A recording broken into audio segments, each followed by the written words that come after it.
여러분 안녕하세요. 믿고 보는 원불대 불교 대백과의 원영입니다.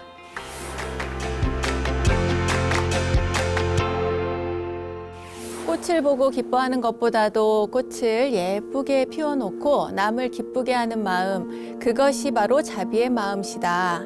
청담 큰 스님 법어 가운데 한 구절인데요. 어떠세요? 참 아름다운 말씀이시죠?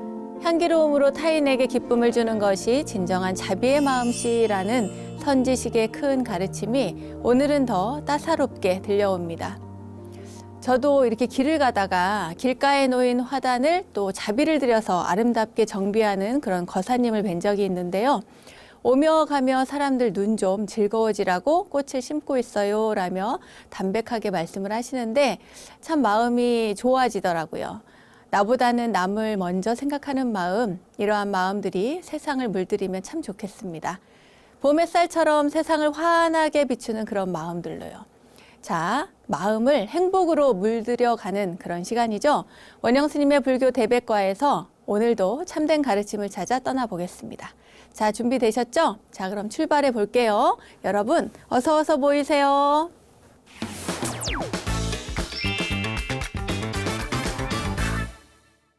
원영 스님의 불교 대백과 첫 순서는 알고 보면 약이 되는 수많은 불교의 이야기들과 불교 지식을 대하네 원영 스님의 불교 대백과 지식인 시간입니다. 불교의 바른 도리를 가르치는 사람. 사전적 의미로는 이렇게 나와 있는데요. 자, 과연 그럼 이 말은 어떤 말의 의미일까요? 저요 정답 하고 외치시는 분들도 계실 것 같은데 정답은 맞습니다. 바로 선지식이라고 하는 단어의 사전적 의미입니다. 어린 시절부터 우리 주변에는 인생의 선지식들이 참 많았어요. 뭐 부모님, 또 선생님, 그리고 친구들도 선지식이라고 할 수 있겠죠. 삶의 바른 도리를 깨닫게 하는 모든 사람들이 바로 우리들의 선지식입니다. 그리고 빼놓을 수 없는 정말 우리 삶의 선지식, 바로 역사를 이어서 바른 깨달음을 주시는 큰 스님들이 계시죠. 자, 오늘도 큰 스님의 사자후를 엿보는 시간으로 함께 하겠습니다. 오늘 저희들이 소개해드릴 선지식은 불교 정화 운동의 선구자라 일컬어지는 바로 금오 대선사십니다.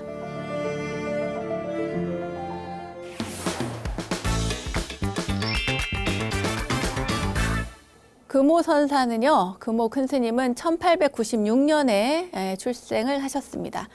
스님은 어릴 적에 아주 영특하셨대요. 똑똑했나 봐요, 굉장히.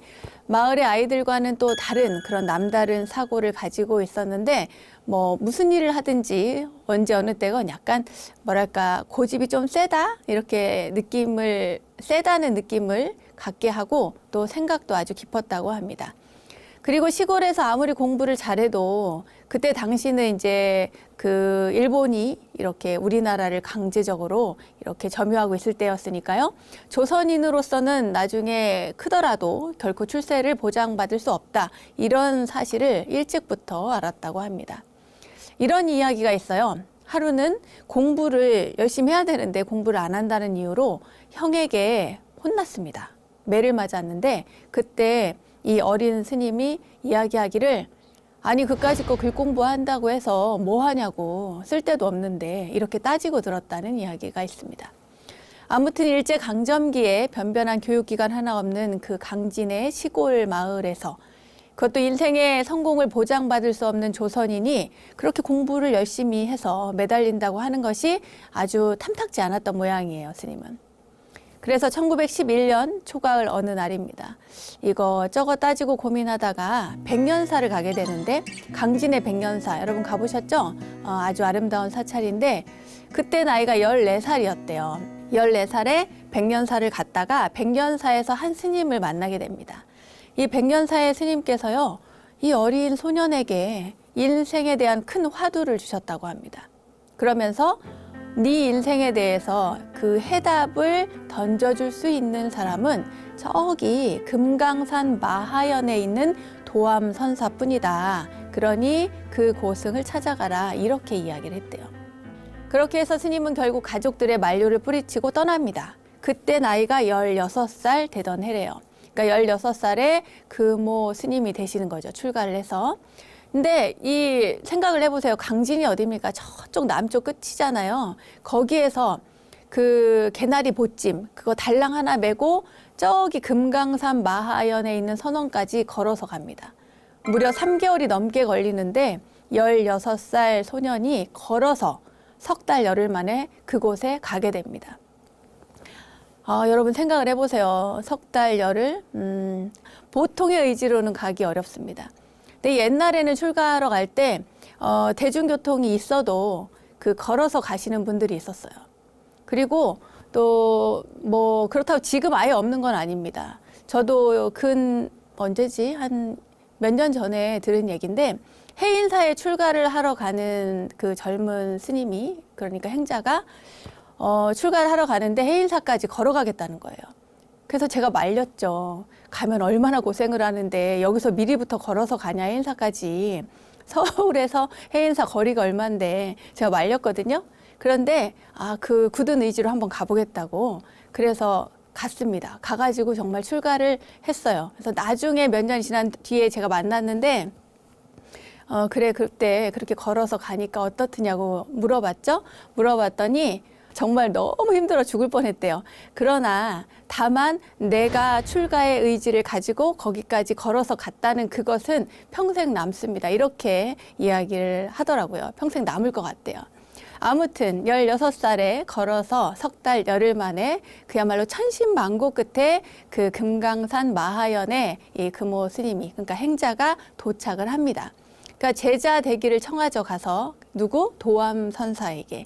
그런데 이 도암 선사께서요, 이 어린 행자에게 한 달 안에 그 뗄감을 100단을 하라고 시켰어요.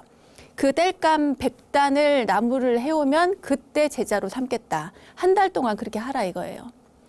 물론 금강산이니까 나무야 많았겠죠. 옛날에 나무야 많았겠지만 16살짜리 소년이 100단이라고 하는 나무를 하려면 그 나무 한 단이 엄청 크잖아요. 이렇게 조그만 거 한 단 하는 게 아니고 큰 나무단 한 단을 하는 거니까 삼삼구 적어도 하루에 3단 이상은 해야 되는 거예요. 이게 쉽지가 않습니다, 여러분. 아무튼 그렇게 이제 나무를 하라고 100단을 하라고 이제 시켰는데 고향에서 뭐 어린 소년이 무슨 일을 했겠어요. 서당에 다니다가 출가를 했는데 더군다나 일을 많이 했다고 쳐도 16살이 일을 했으면 뭐 얼마나 했겠습니까? 그래가지고 이 행자가 죽을 힘을 다해서 나무를 했어요. 정말 열심히 했습니다. 열심히 했는데 한 달이 다 되도록 했는데 69단밖에 못한 거예요. 그래가지고 보통은 저 같으면 이제 더는 못하겠다 하고 포기하고 갈 텐데 이 어린 그 금오 행자는 한 단만 더 해야지. 그래서 내가 70단을 채워놓고 가야지. 기왕에 쫓겨날 때 쫓겨나더라도 70단을 채워놓고 내가 나가야지. 이렇게 생각을 하고 오밤중에 나가가지고 나무를 하다가 발을 헛디뎌서 떨어졌어요. 그래가지고 겨우겨우 새벽녘에야 구조가 됐습니다. 그리고 나서 이제 다쳤으니까 그 절에서 마하연에서 몸을 추스린 뒤에 이제 자기를 안 받아줄 것 같으니까 이제 하직 인사를 하러 가죠. 그래서 이제 하직 인사를 하러 도암 스님께 가서 저는 이제 그만하고 가겠습니다. 100단을 못했으니 돌아가겠습니다. 이제 이렇게 이야기를 해요. 그러니까 도암 선사께서 어디를 가겠다는 거냐고 오히려 호통을 친 거예요. 왜냐하면 그 어린 행자에게서 성실함을 봤을 것이고 그리고 의지를 봤을 거예요. 보통은 69단 하고 아직 멀었는데 그만하고 갈래 이렇게 생각할 텐데 한 단만 더 해야지 그 마음 그 한 단만 더 해야지 하는 그런 곰 같은 그런 수행 그 마음이 이 도암 선사를 감동시켰던 겁니다. 정말로 이렇게 해서요 이제 스님의 수행이 시작이 됩니다. 스승으로부터 이제 이목고라고 하는 화두를 받아서 수행 정진을 하시죠. 여러분 이목고 화두는 많이 들어보셨죠? 우리에게는 뭐 성철 큰 스님께서 이목고 화두를 많이 주시고 하셔가지고 유명한데 이 도암 선사께서도 금오 스님에게 이목고 화두를 주셨습니다. 그래서 그 화두를 가지고 10여 년 동안 열심히 정진을 하십니다. 그리고 28살 때 깨달음을 체험을 하게 되죠. 이게 첫 번째 깨달음의 체험인데 그 깨달음을 체험한 이후에 이 금오 스님은 떠납니다. 마하연을 떠나요. 그리고 나서 어디로 가느냐? 충남 예산에 있는 보덕사로 갑니다. 보덕사에 누가 계셨냐면요. 만공 큰 스님의 수제자인 보월선사가 계셨어요. 근데 이 보월 스님이 워낙 특출나다 할까요? 뛰어나다 할까요? 불과 30대에 그 사찰의 조실로 있었어요. 조실 스님이 되셨어요. 그만큼 일찍 깨달음을 이렇게 체험했다는 의미겠죠. 보월선사가 계시는 그 보덕사에 가서는 이제 인사를 드립니다. 그때 보월선사께서 금오 스님을 딱 보고 어느 정도의 법기인지 어느 정도의 그릇인지 이미 수행의 경지는 어디인지 이걸 딱 알아보셨다는 거예요. 그래서 이제 거기서 모시고 같이 살게 되는데 이 보월선사께서 안타깝게도 일찍 입적을 하십니다. 불과 40살에 입적을 하게 돼요. 그러니까 이제 일찍 입적을 하시니까 금오 선사가 보월 스님을 모시고 거기서 살았는데 스승이 입적을 하니까 물론 이제 만공 큰 스님 계시긴 하셨지만요. 그리고 이제 그곳에서 같이 있는 거는 어렵겠다 싶어서 떠나려고 하는데 그때 만공 큰 스님께서 붙잡으셨습니다. 왜 붙잡았냐면 보월 선사께서 일찍 40살에 입적을 하셨잖아요. 그 입적하신 보월 선사를 대신해서 금오 스님에게 전법계를 내려서 법제자로서 인가했다는 거예요. 법제자라는 게 뭡니까? 그냥 은사 상자는 그냥 스승과 제자 사제가 아닌데 법제자라고 하면 깨달음을 이은 그런 제자라는 뜻이거든요. 그러니까 조금 다릅니다, 의미가. 그러니까 옛날에 해능 스님이 육조 해능 스님께서 도망갈 때 뭘 받고 도망가요? 바루와 가사를 받아갖고 가서 도망가잖아요. 그러니까 말하자면 법제자로서 인가한 것을 이야기할 때 그냥 물론 인가를 하는 게 아니고 당신께서 소지하고 있었던 것을 전해줍니다. 그것이 바루일 수도 있고 그것이 가사일 수도 있고 이렇게 무언가를 전해주면서 그럼으로써 법제자로서 인가를 한다 그래요. 그러니까 이제 말하자면 금오 스님은 보월선사, 입적하신 보월선사의 제자이면서 동시에 만공 스님께서 인정하신 법제자인 것이죠. 또 경허선사의 맞제자인 수월선사를 찾아서 저기 만주까지 찾아가서 한 1년 정도 모시면서 정진을 하셨다고 합니다. 이렇게 여기저기 찾아다니면서 다 수행을 하신 거예요. 이 금오 큰 스님은 지리산 칠부람에서 8명의 대중 정도가 모였을 때 그때 이런 이야기를 합니다. 뭐라고 하냐면 정진하다가 죽어도 좋다. 그런데 나만 그런 게 아니라 너희들도 그렇게 생각하고 그러한 각오로 수행해라. 거기서 끝나지 않습니다. 뭐냐면 서약을 받습니다. 직접 각자 내가 정진하다 죽어도 좋다라고 하는 서약을 직접 본인이 쓰고 그런 다음에 용맹정진에 들어가게 됩니다. 여러분 용맹정진 이야기 많이 들어보셨죠? 근데 이 용맹정진이요, 그야말로 장난 아닙니다. 잠을 일체 자지 않고 하는 수행이거든요. 가행정진이라는 것도 있습니다. 가행정진은 하루에 한 서너 시간 잡니다. 밤 12시까지 정진하고 3시에 일어나서 또 이제 다시 수행하고 이런 것을 가행정진이라고 하고요. 선방에서 안거 기간 동안에 한 일주일 정도 잡아서 용맹정진을 하거나 또는 보름을 잡아서 가행정진을 하거나 이렇게 하거든요. 저도 경험을 해봤지만 이제 눈을 뜨고는 있는데 눈을 뜬 게 아닌 거예요. 말하자면 깨어있는 상태인지 아닌지 몰라요. 나중에는 잠을 너무 안 자니까 눈 뜨고 자는 것 같아요. 내가 물고기가 된 것 같은 그런 느낌이 들 때도 있습니다. 제가 너무 과한 말을 했나요? 죄송합니다. 아무튼 용맹정진이라는 것은 일체 잠을 자지 않은 채 하는 수행을 말합니다. 이 큰 스님께서는요, 엄청 엄격했던 걸로 유명합니다. 조는 납자들을 꼴을 못 봤어요. 수자가 존다, 가만히 안 둡니다. 죽비로도 내리치고, 물풀의 나무로도 내리치고, 그래가지고 졸면은 때리는 거예요. 정신 차리라고. 지금도 주요 선방에 가면은 이제 7일이나 보름이나 3, 7일, 21일 동안 용맹정진하는 그런 풍토 이런 것들도 전부 이 금오 큰 스님께서 만든 정진 풍토라고 할 수가 있습니다. 이제 이렇게 엄격한 스승 밑에서는 사실은 물론 잘 참아내고 견디면서 이겨내는 수행자들도 있지만 좀 심약한 수행자, 이 스승의 그 채찍이 무서워가지고 밤에 몰래 보찜을 싸서 도망을 가서 다른 절에서 정진을 하는 그런 분들도 있었고, 그러다가도 이제 그 나태하게 지내는 그런 거보다는 얻어맞으면서도 정신 바짝 차리고 정진해야지 하는 마음에 다시 돌아오는 제자들도 굉장히 많았다고 합니다. 이처럼 금오 선사의 업적은요 굉장히 많습니다. 또 그 가운데 또 유명한 것이 불교 정화 운동인데요. 1950년대 비구와 대처 간의 분쟁이 이렇게 일어났죠. 그때 비구승과 대처승 사이에 분쟁이 일어났을 때 1954년 정화 불교 운동이라는 게 있었는데 스님은 전국 비구승 준비위원회 추진위원장을 맡으셨어요. 그래가지고 승단을 재건해야 된다. 독신 비구승에 대한 그 승단 재건을 단호하게 결의를 다지고 의지를 보이셨습니다. 그래서 스님은 정화불사에 실패하면 무슨 명목으로 우리가 승복 차림을 하고 살 것이냐 이러면서 전국의 스님들에게 호소를 했습니다. 그리고 나서 나중에 분쟁이 다 끝나고 정화불사 끝난 이후에 스님은 다시 본래 수행자의 모습으로 돌아가죠.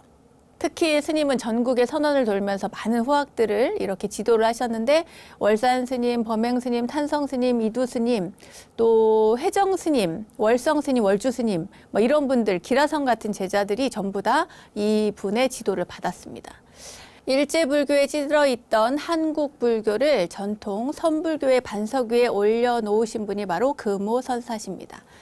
큰 스님께서는 이후에 종단의 여망에 따라서 1958년 종단 행정의 총책이라고 할 수 있죠. 행정수반, 그러니까 총무원장직을 6개월간 맡은 적이 있었습니다. 그리고 그 이후에는 대구 팔공산 동화사 조실 스님으로 계시면서 많은 제자들을 육성을 했죠. 60년대 후반에 이르러서는 이 큰 스님께서는요, 경기도 시흥에 있는 청계사에서 오랫동안 머무신 이후에 67년에는 또 저기 속리산 법주사의 조실을 맡아서 그곳에 머물게 되었습니다. 한국불교 정화운동의 주역이며 한국 가나선의 법통을 경어 만공 보월선사로부터 이어받으신 금오 선사는 1968년 10월 8일 저녁 7시 15분에 입적을 하십니다. 그때 당시의 세수는 73세셨고요. 법납은 57세셨습니다.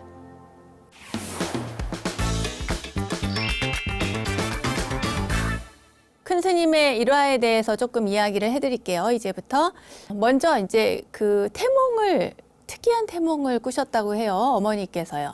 금오 선사의 어머니께서 꿈을 꿨는데 풍채도 되게 좋고 용모도 말쑥한 한 노인이 나타나서 이 품속에 간직하고 있던 그릇을 내주면서 도중에 뚜껑을 열지 말고 반드시 집에 가서 열어보라고 했대요. 그러니까 뭔가 이렇게 뚜껑이 있는 함 같은 거를 이제 합 같은 걸 주셨나 봐요. 그거를 가지고 가서 집에 가서 열어보라고 한 거죠. 이제 어머니는 노인이 시키는 대로 그것을 이제 몰래 치마폭으로 싸가지고 소중하게 와서 감싸가지고 와서는 뚜껑을 이렇게 열었더니 뚜껑을 열자마자 그 속에서 하얀 하기 한 마리 튀어나오면서 막 날아오르더래요. 날아오르더니 갑자기 오색이 영롱한 어떤 동물로 변해서 다시 그 치마폭 속으로 엉금엉금 기어 들어오는 그런 꿈을 꾸고 스님을 낳았답니다. 너무 이상해서요. 어떤 이런 꿈을 꾸었지 했는데 이 어머님 보살님께서는 너무 꿈이 이상하니까 좀 걱정을 오히려 하셨던가 봐요. 좋은 꿈인데 오히려 더 두려운 마음을 가지셨나 봐요. 이제 아기가 태어났는데 태어나서 보니까 아기가 막 귀도 크고 귓불이 이렇게 늘어지고 넓어서 사람들이 보면은 모두 부처님 닮았다 했대요.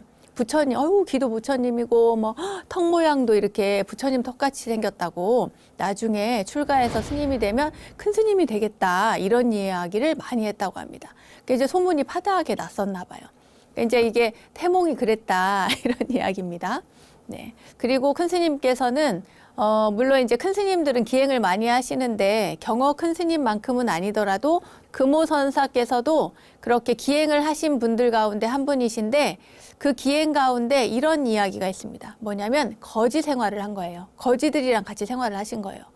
큰 스님이 거린들과 함께 생활하는 것이 쉽지는 않겠죠. 그죠? 왜냐하면 알아보는 사람들도 있을 테니까. 근데 하루는 스님께서 거지들을 찾아서 일부러 그 거지들이 사는 운막촌에 가셨습니다. 그런데 거지가 되려면 조건이 있어요. 밥도 가리지 않고 먹어야 되고, 옷은 찢어지고 막 이렇게 속살이 나와도 가리지 않아야 되고, 그리고 잠도 아무 데서나 자야 됐죠. 말하자면 이런 것들이 거지들의 조건이라고 할까요? 뭐 이런 거에 해당이 되는데 큰 스님께서는 이 생활을 하신 겁니다. 근데 소문이 나죠. 사람들이 알아볼 거 아닙니까? 큰 스님께서 거지가 돼서 떠돈다는 소문이 온 동네에 퍼지고 그러니까 이 제자들, 상자 스님들의 귀에까지 들어가게 되죠. 아니, 큰 스님께서 거지 생활이라니 하면서 이제 상자들이 이제 수소문해가지고 큰 스님을 찾아갑니다. 찾아가는데 찾아가서는 아이고 스님, 저희들을 두고 이게 웬 고생이십니까? 저희가 잘 모시겠습니다. 어서 빨리 절로 가시죠 하는데 큰 스님께서는 너희들 눈에 보기에는 내가 고생하는 것 같지만 나는 너무 편하다. 내 몸에 가진 것이라고는 아무것도 없다. 이 밥 빌어 먹는 깡통밖에 없으니까 누가 훔쳐갈 것도 없고 또 밥을 얻어먹고 사니까 싸울 것도 없고 나는 너무 편하니 너희들은 가거라. 이렇게 해서 돌려보냈다는 거예요. 제자들의 만류에도 또 큰 스님은 끝내 그 절로 돌아가지 않고 그 거린들과 함께 생활하면서 그곳에서 큰 스님은 나중에 말씀하시기를 하심하는 법을 배웠다. 이렇게 이야기를 하셨다고 그래요. 그 거지들과 함께 생활하면서 정말 아무것도 가진 것 없이 무소유의 정신으로 살 수 있었고 그리고 깨달음을 얻은 큰 스님은 다 이렇게 누구나 다 존경하고 이렇게 받들어 모시잖아요. 그런데 내가 큰 스님네 이런 게 없이 일체 모든 걸 내려놓고 거지들과 동일한 마음 상태로 하심하면서 살 수 있었다. 거기 안에서 체득을 했다고 이야기를 하셨답니다.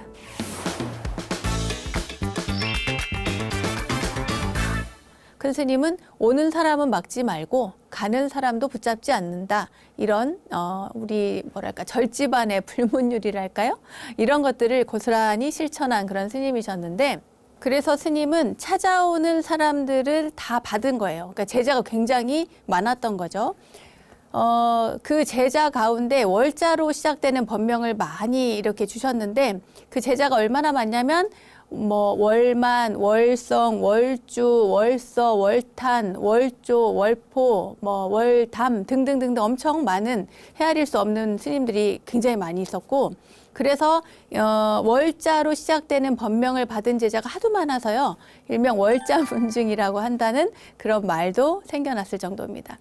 그리고 월자가 아닌 법명을 받은 제자도 굉장히 많대요.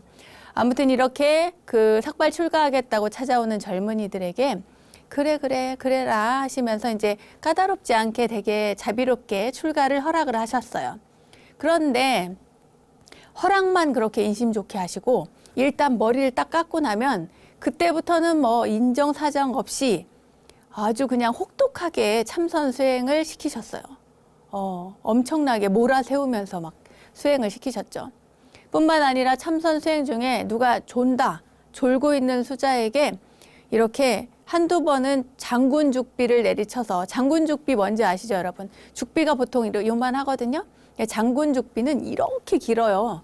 길어가지고 어깨에 이렇게 딱 메고 가가지고는 장군죽비로 내리치거든요. 그렇게 해서 이제 주의를 주는데 물론 이게 엄청 아프거나 그렇지는 않습니다. 이제 보기에는 굉장히 아파 보이지만 막상 맞을 때 이제 이것도 재밌는 얘기를 하자면 요령껏 맞으면 하나도 안 아파요. 근데 이거를 이렇게 고개를 살짝 제끼고 이제 맞는데 잘못 맞았다 이러면 굉장히 아픕니다. 이거를 피하려고 하면 잘못 맞거든요. 근데 이렇게 내리치시는 분이 잘 정확하게 아프지 않게 내리쳐가지고 이렇게 경책만 하기 위해서 이렇게 내리치는데 잘못 내가 무서워서 이렇게 탁 피하면 잘못 맞아요. 그러면 아파요. 이걸 피하지 않으면 안 아픕니다. 왜냐하면 이거는 소리로 인해서 깨우는 거지 아픔을 주어서 깨우려는 게 아니거든요. 그런데 거기까진 좋아요. 그런데 이 스님이 만약에 2번이나 졸았는데 경책을 받았는데 다시 또 존다. 이러면 이제 야단이 납니다. 그러면 승복을 딱 요 뒤에서 이렇게 딱 잡아가지고 스님께서 끌고 나가서 마당에 던져버리는 거예요. 내쫓아버려요. 이제 그럴 정도로 굉장히 엄하게 스님께서 지도를 하셨습니다.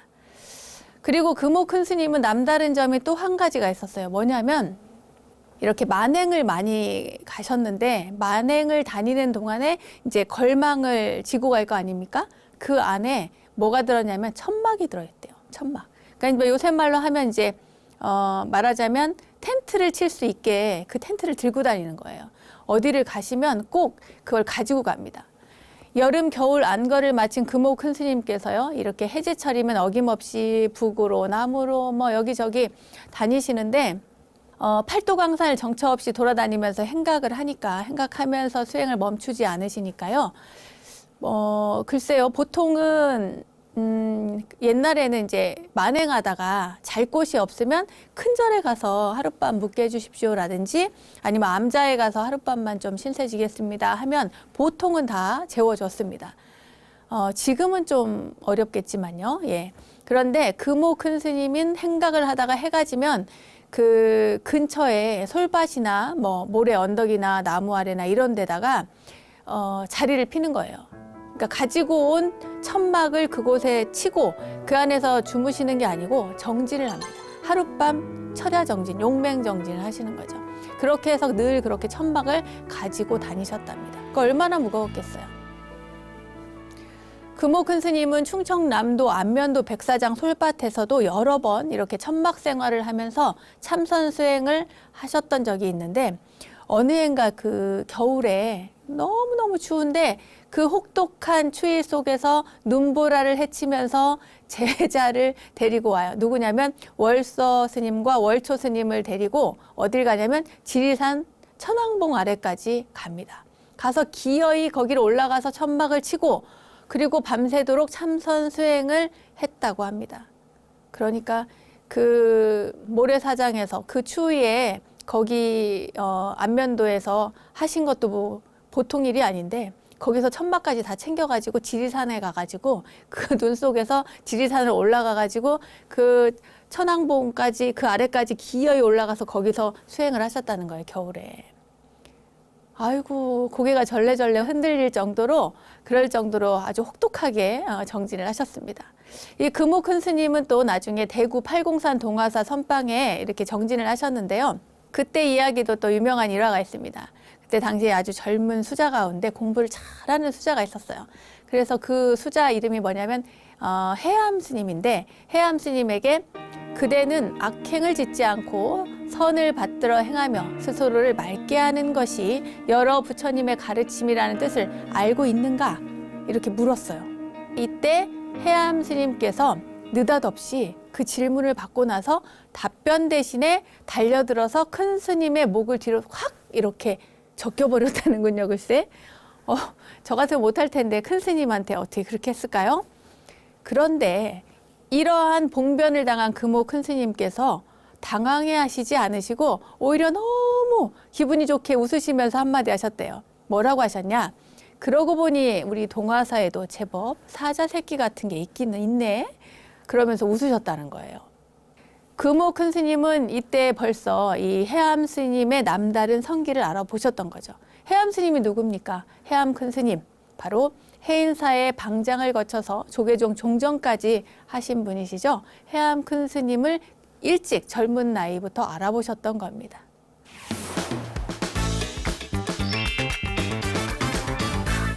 금호선사에 대한 이야기 하나만 더 해드리도록 하겠습니다. 금호선사는 일생 동안 그야말로 이 참선 이외에는 뭐 아무것도 인정을 안 했습니다. 그리고 선지식이 있으면 그 선지식이 어디에 있든지 간에 개의치 않고 다 찾아다녔어요. 한 번은 당대 선지식으로 이름이 높았던 수월선사를 친견하기 위해서 만주 봉천으로 가신 적이 있는데요. 만주에 가려면은 이제 압록강을 건너야 되잖아요. 압록강을 건널 때 경비병이 와가지고 그 출국하는 허가증을 달라고 그래요. 허가증을 보여달라 그래요. 그런데 스님이 뭐 일생은 수행 정진만 했는데 무슨 출국증 같은 게 있을 리가 없잖아요. 그런데 그때 스님이 그래 있지 하면서 이제 꺼내줘요. 뭘 꺼내주냐면 안거증을 꺼내준 거예요. 안거증.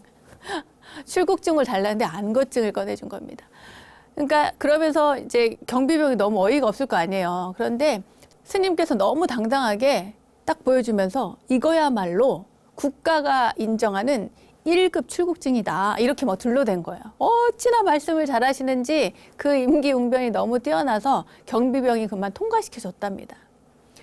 한 번은 회령을 지나서 러시아 땅에 들어선 스님에게 이런 일이 있었습니다. 마침 그 마적대 강도 살인 사건이 벌어졌는데 그때 그 피해자가 거짓 증언으로 이제 스님을 지목을 한 거예요.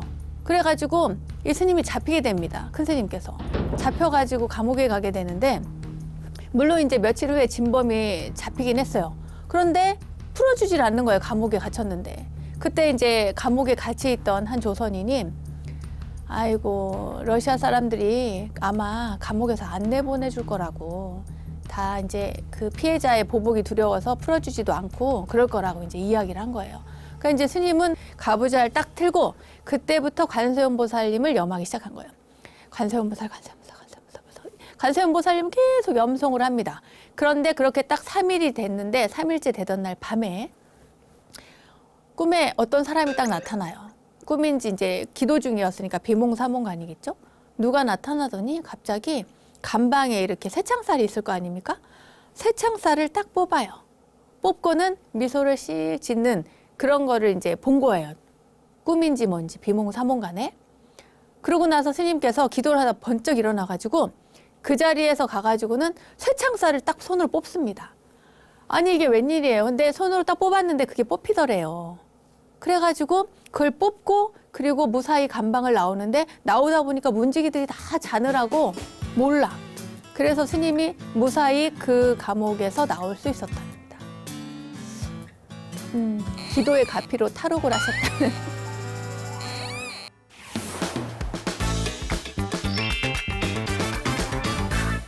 자, 이쯤에서 마지막으로 금오대종사의 법문 구절들을 소개를 해드리도록 하겠습니다.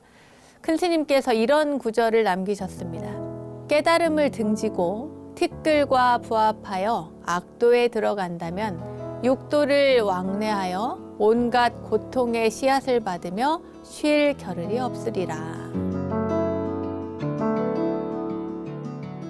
뭔가 이렇게 와닿지 않습니까? 내가 정진을 정말 열심히 해야 되겠구나 이런 생각이 탁 들기도 하고 또 한편으로는 이렇게 대충 살면 안 되겠다 이런 생각이 또 들기도 합니다. 왜냐하면 육도를 돌면서 온갖 고통의 씨앗을 받으며 이렇게 계속 살 수는 없잖아요. 우리가 뭔가는 조금이라도 끊어내야 되는데 과연 어떻게 끊어낼 것인가 이제 각자의 노력에 따라 달라지겠죠. 큰 선생님께서 이런 말씀을 하셨습니다. 또 이런 구절도 있습니다. 이 몸은 생로병사의 근본이며 온갖 괴로움의 근본이되 부처님 법은 사람의 생명으로 배우지 않을 수 없으며 닥지 않을 수 없도다. 이런 이야기가 있습니다.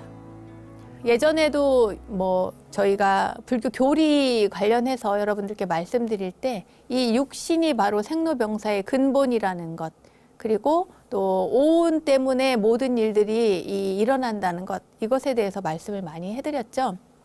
사실은 육신이 없으면은 우리가 괴로울 게 없습니다. 별로. 이 육신으로 인해서 일어나는 것들이 너무 많아요. 육신이 있으니까 아프고 육신이 있으니까 괴롭고 모든 것들이 이 육신에서 일어나는 거죠.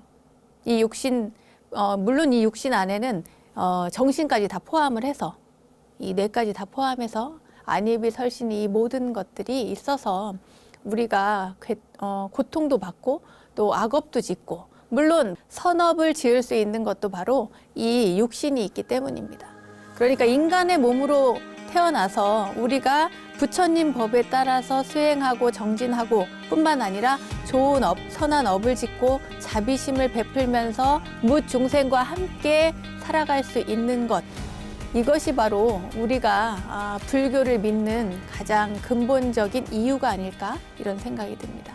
불교 지식을 내 안에 원불대 지식인 시간, 오늘은 근현대 고승들의 이야기 큰 스님의 향기라는 주제로 세 번째 시간을 함께 했는데요. 오늘은 금오대선사의 이야기를 전해드렸습니다.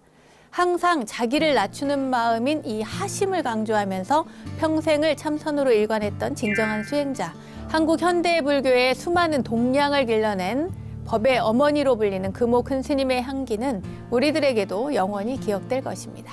자, 불교 지식을 내 안에 원불대 지식인, 오늘은 여기까지 하겠습니다.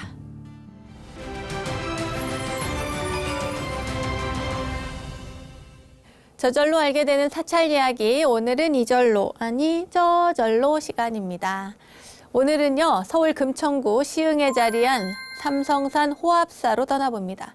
금천구의 유일한 전통 사찰인 호압사는요, 사찰의 이름에서와 같이 호랑이와 관련된 신비로운 전설이 전해지고 있는데요. 조선 개국과 더불어서 한양에 궁궐을 지을 때 그때 풍수적으로 가장 위협이 된 게 바로 관악산의 불기운과 삼성산의 호랑이 기운이었다고 합니다. 그래서 이제 조선 왕조에서는 이걸 제압하기 위해서 숭례문에는 편에게 그 숭자, 그 매산자를요, 이 불꽃이 막 타오르는 그런 불화차처럼 이렇게 표현을 하고, 또 삼성산의 호랑이 기운을 누르기 위해서는 호랑이 꼬리 부분에 해당하는 자리에 절을 창건하게 되는데, 그게 바로 호압사라고 합니다. 자, 도대체 어떤 호랑이 기운이 있었기에 사찰을 창건하게 됐는지 자세한 이야기 들려드리도록 하겠습니다. 조선 초기죠. 한양에 궁궐을 건설하기 시작한 태조 이성계는요, 계속 절망적인 상태였습니다. 왜냐하면 기둥 세우고 집을 완성해 놓으면 누가 와서 하룻밤 사이에 폭삭 무너뜨리는 거예요. 이게 한두 번이 아니고 여러 번이나 그런 일이 있었습니다. 그래서 태조는 어떻게 하나 고민을 막 하다가 나라 안에서 정말 뛰어난 이름난 대목들을 모두 데려오라고 그래요. 다 뽑아오라고. 그래서 이제 왕이 신하에게 이렇게 명을 내리니까 전국 방방곡곡에서 유명한 장인이란 장인은 그냥 다 모인 거예요. 이제 한양에 이제 궁궐 짓는 곳으로 다 모였는데, 근데 그 사람들이 모여서 다 지어도 소용이 없습니다. 뭐 지어놓기만 하면은 무너지고 지어놓기만 하면 무너지는 거예요. 그러니까 태조가 이제 막 화가 나는 거죠. 우라가 치밀어서 하루는 대목장을 딱 부릅니다. 불러서 닥달을 하는 거예요. 그런데 이 대목장이 이제 하소연을 하는 거예요. 아니, 그게 기둥을 세우고 건물을 완성만 시키면 밤새 그만 누가 어떻게 하는지 무너진다는 거예요.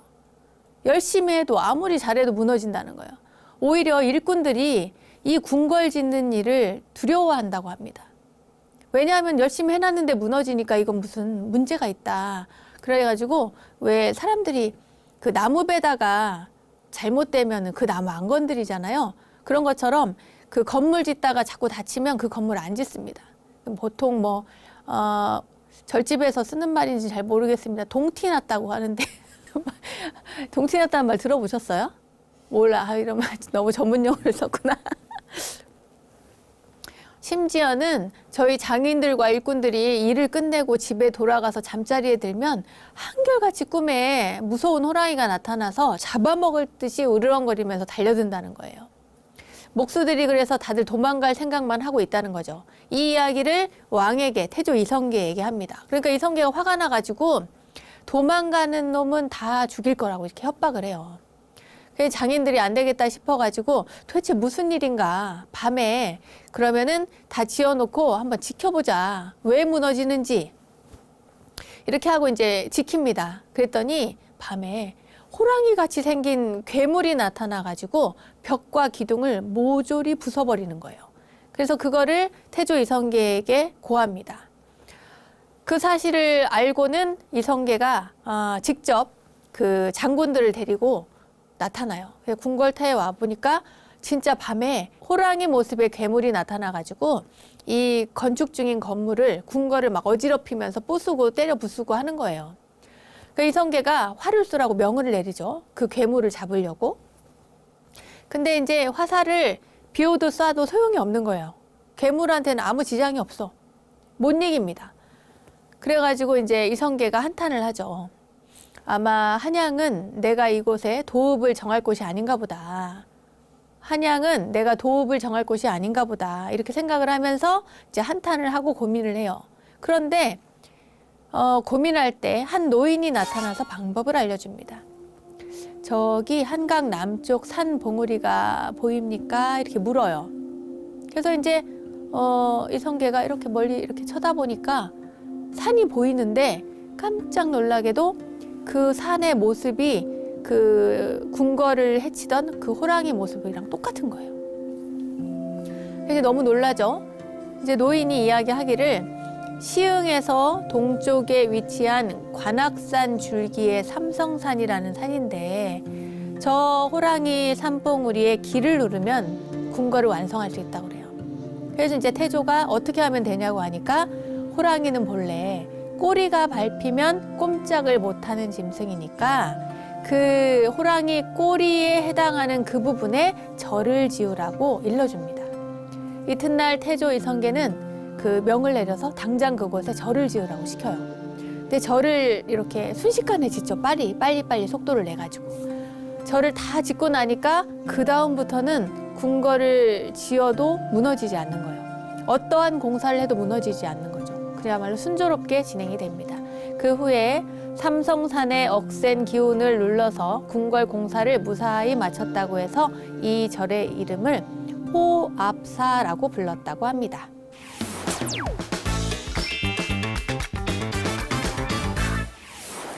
원영 스님의 불교 대백과 오늘도 즐거운 시간 되셨나요?